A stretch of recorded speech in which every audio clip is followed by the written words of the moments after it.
Amy Medford with Medford Knife and Tool. I have knives headed today to Mark Grimm at Blademan's Knife Shop. He is in Fort Wayne, Indiana.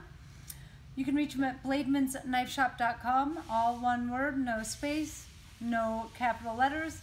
His address is 10361 Illinois Road.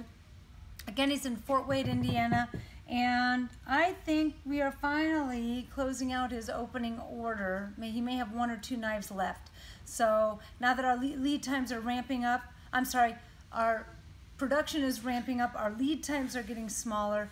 It's exciting to see knives going out more readily. So let me see, I have a couple unique things headed to Mark today at this end of the table. So let's go down here because I want to talk about those later.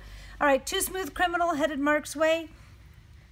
Tumbled and aluminum hard anodized screen and all black. So the blade has been PVD coated and the aluminum handles have been hard anodized. The clip and the hardware PVD coated, as well as the backstrap.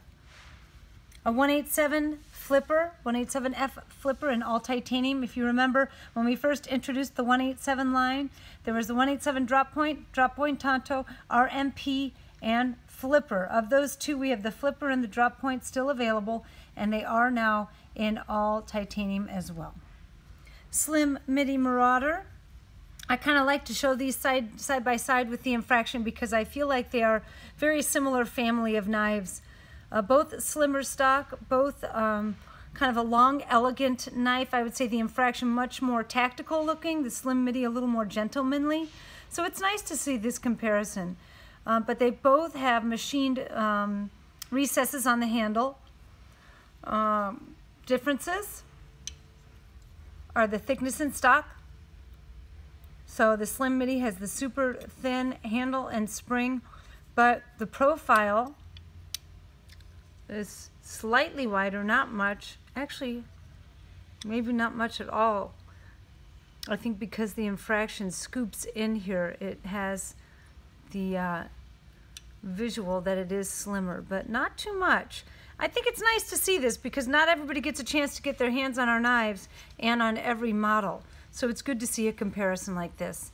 The Infraction obviously has the skeletonized fuller groove, which makes it easy to open and close, which is why it is not as widely accepted in Europe. I know in Germany for a while they had problems with that skeletonized, the hole in the fuller groove. But I think it's fantastic, especially for someone such as myself that I don't always have the easiest time opening up the knife single-handedly.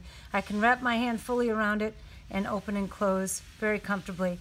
NP3 backstrap, micro Praetorian T and an S35 not all Terminator, it looks like it, the very subtle bronze anodized handle and spring with the drop point. Full-sized Marauder-H, so same thickness on the handle blade spring. This is a 3V PVD drop point, PVD hardware clip and breaker. No, not break, I lied on the clip. It's got an ano fade, a reverse ano to the bronze to violet on the handle. Really cool. 2 full-sized Praetorian here. The Praetorian T is S35 tumbled Tonto, blue handle and spring. And then the Praetorian G is made it in the last run of D2 Vulcan blades. This does have flamed titanium hardware. So this is a unique knife. Not everybody puts titanium hardware on a G10 model, but if you like the utilitarianism of G10, but you had the little bit of a fancy complementary, fancy upgrade, I should say, an upgrade to the knife, that looks great, especially combined with that D2 Vulcan blade. It pops out a little bit on the spring, and we have a flamed clip. So that's a very unique knife right there. And here's kind of what I'm most excited about.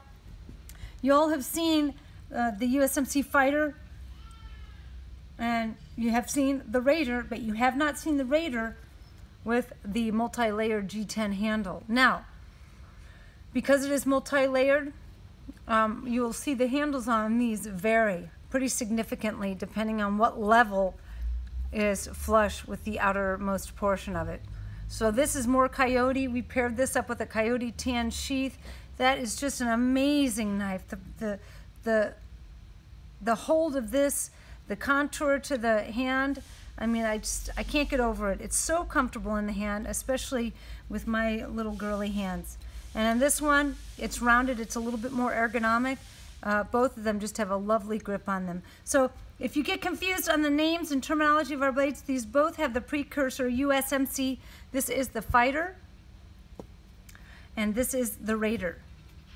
Which came first? The Raider came first, the Fighter after. Both wickedly cool. Fixed blades with a lot of stuff going on, a lot of processes, a lot of the hilt and the pommel and all of the formed G10 handles. That takes a lot.